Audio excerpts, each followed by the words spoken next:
Okay, guys, today we're going to be talking about the famous Jarisch-Herxheimer reaction, often just called Herxheimer reaction or Herx for short.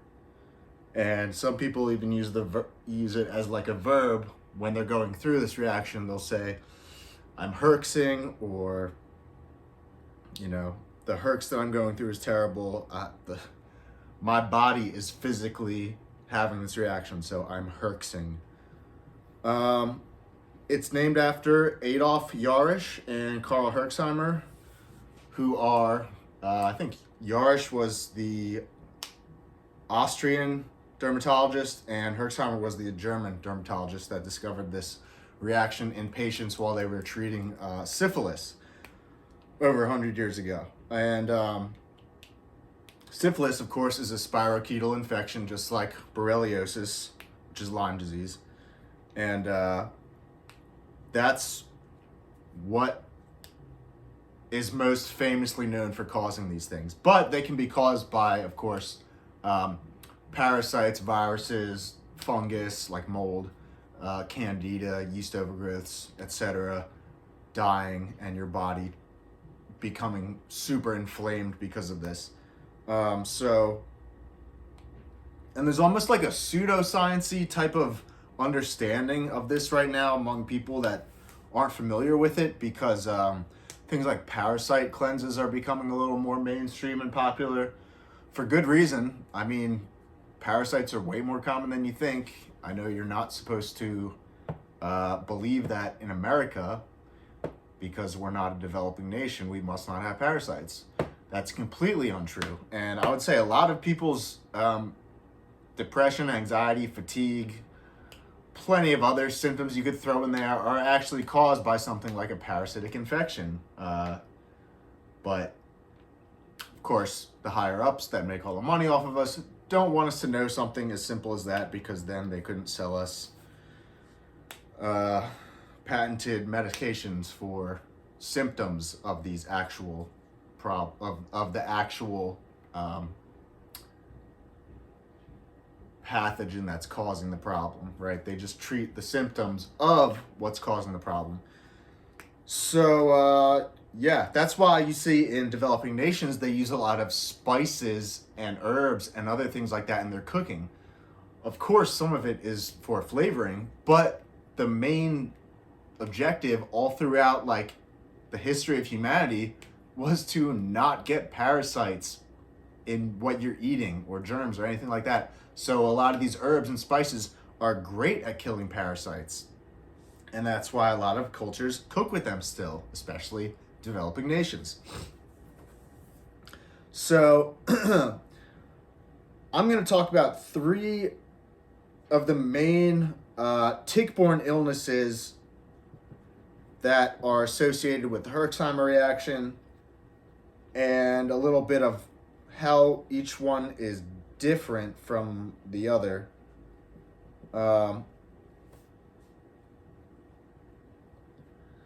then when I do a full-length video on each of those actual tick-borne infections, I'll cover more in depth the Herxheimer reaction associated with them.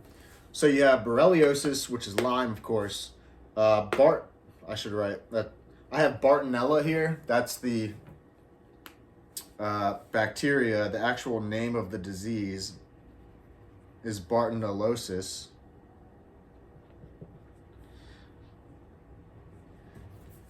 And then below that, I have Babesiosis. Now, if you have Bartonellosis, Lyme disease, a lot of times you have all 3 of these, right? Because these bottom 2, most times only become problematic when you are immunocompromised by something like Lyme disease. That's one of Lyme's main characteristics, is making you so immunocompromised that your body is a perfect host for other bacteria, other viruses, parasites, like mold, anything, you name it, anything. So you just become this overloaded, toxic soup of a person, basically, if you're not aware of what's going on and catch it early. So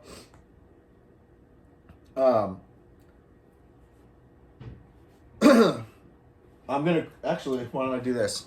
I'm gonna tell you what Marty Ross says about Herxheimer reactions. And Marty Ross is a very respected doctor in the tick-borne healing space. I'll quickly say that I think Herxheimers have two main ways of acting. One is that you're going to kill off a lot of germs when you take a new treatment, so like an antibiotic or antimicrobial herbs or anything like that. And your body's just going to become so overwhelmed with all this extra, all these dead pathogens in your blood, and it won't be able to excrete them fast enough. And so you're just going to become overloaded, become very, very fatigued, and feel like you have the flu. So that's one aspect of it, and that is especially true in Lyme disease. But there's another aspect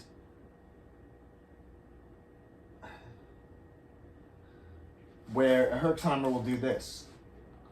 Cytokines made by your white blood cells to turn on the immune system in tick-borne diseases will produce most of the Herx symptoms. Excess cytokines from underlying tick-borne diseases and mold toxicity cause fatigue, brain fog, hormone dysfunction, mental health problems, joint and muscle pains, neurologic dysfunction, and much more. A Herx is caused by increased cytokines triggered by increased germ killing. In a Herx, the immune system sees the dead germ parts and makes more inflammatory cytokines. So if your underlying symptoms get worse with a new antibiotic or an increased dose of an antibiotic or antimicrobial, it's likely a Herxheimer reaction from the increased germ killing. Now, some people, when they start treatment, will get this reaction and think they are having like an allergic reaction to the drug or something like that. And they may discontinue treatment because of that. Because obviously, in like every other illness you can think of, when you take medicine, you just feel well again, right? It's not like that with this. So a lot of people will discontinue treatment when the treatment is working very effectively, which is not something you want to do if you want to get well, obviously. So to tell the difference between like a side effect of a drug or a allergic reaction and a Herxheimer reaction, you would say, okay, is this a new symptom that I'm having, right? Or is this just like a really heightened elevation of other symptoms that I already have that are associated with the illness that I have? And then that would be a Herxheimer reaction. Anything new that's completely unfamiliar to you is probably a side effect of the drug or could be an allergic reaction. So if your symptoms are getting worse and you feel like crap, I would say continue the course of that treatment, because in the end you're going to feel better. May take a little while, but it's definitely worth it. You pretty much have no other choice, really, because living with any of this stuff is going to be a horrible existence. So that's just what it is.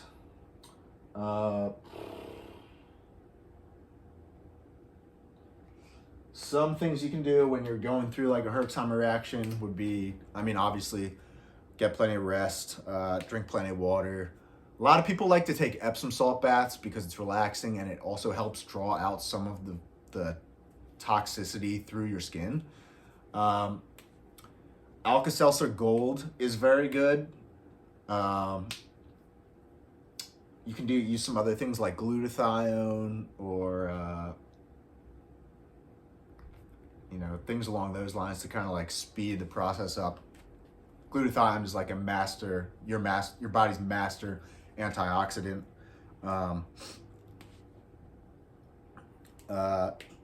So let me talk briefly about what some of the Herxheimers look like when you're dealing with these three main tick-borne infections. This one, you're gonna get super, super, super tired. Like the fatigue is so bad that you can't do anything.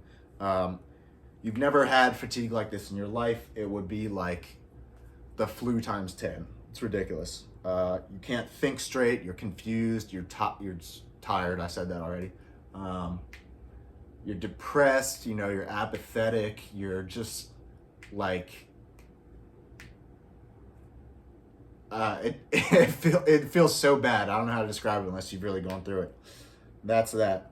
And then, of course, if you have like a more severe case of borreliosis, which would be neuroborreliosis, that Herx is going to be different. I have never gone through a neuroborreliosis Herxheimer because I don't have neuroborreliosis. I thought I did because a lot of my symptoms were neurological, but after talking with one of my doctors the other day, they assured me that can just be the immune response from the infection elsewhere in your body triggering inflammatory processes in the brain.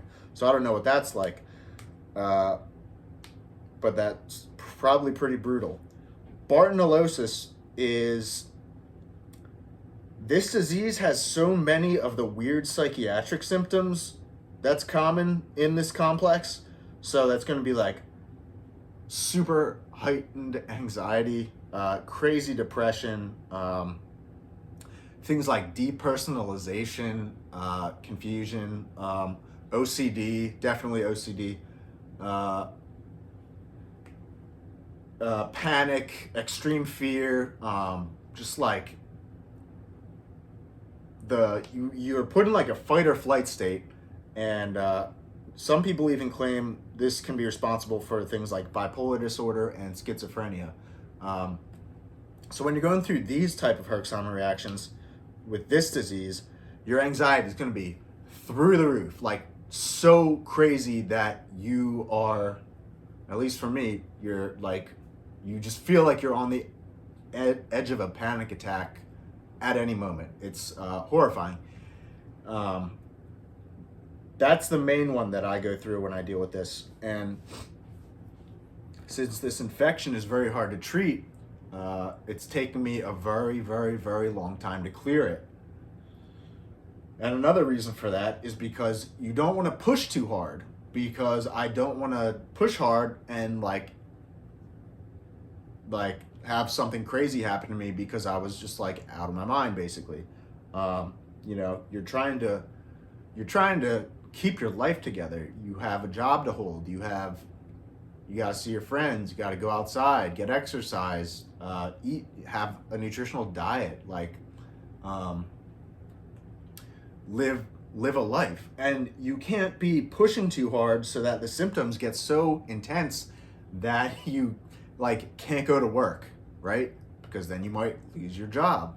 Or you can't push so hard that it becomes so intense that you can't cook food and you start eating takeout for every meal, or you become agoraphobic essentially and don't want to leave your house.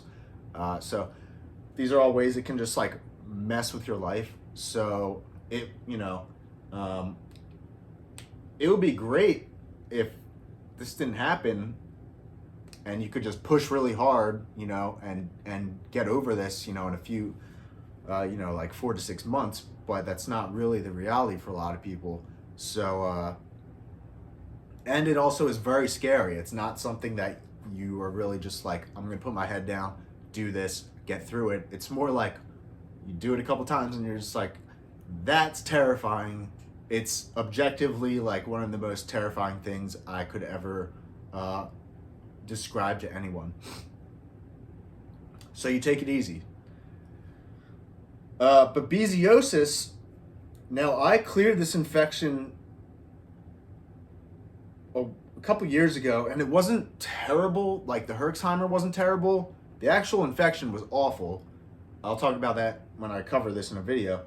But that Herxheimer reaction had me waking up in the middle of the night, absolutely drenched in bed. My sheets were so wet. You would wake up and think you wet the bed, but really the night sweats are so intense and you're just losing all this water when this infection is dying off. It's really ridiculous. I'm sure if anybody shared a bed with me at that time, they're probably thinking this kid's disgusting. That only lasted for about a month, so I can't remember that time period of my life too well, but that's what that one was like. Now, because These two are so rough on the body, particularly this one. This kind of thing can take like years to clear if you're trying to have a life still. So for me at this point in my life, I would rather push now and do everything I can now so that the last, I don't know, like 2/3, hopefully, of my life, I'm not dealing with any of these infections and I can have like a comfortable life and a good quality of life. So I'm willing to take the hit now. And also, you gotta take care of these things as soon as you can because they can compromise other areas of your health that you really need to hold on to. So I find myself declining invitations to go out a lot or even meet up with friends or do a lot of things because I'm working on this. I'm pushing every day, taking my medicine. I'm also doing oxygen therapy. You guys can't see it. I'll show you in another video. I have a really cool setup on that side of the room for this, which is part of my healing journey.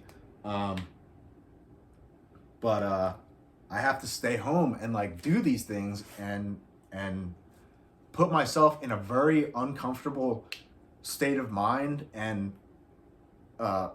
physically it's uncomfortable too, and I have to just do that like every day for the most part. I can take breaks now and then, but like I want to get over this. I want the rest of my life to be fun and enjoyable. So it's a really interesting dynamic, and not many people know about this. If you're in the tick-borne illness space, you know all about it. You probably have had like some of the worst times of your life with the famous Jarisch-Herxheimer reaction, and it's man, good luck describing this to anybody that has like a classic view of what medicine and healing is, because you kind of sound a little ridiculous, honestly. But that's what it is. I hope you guys learned a lot.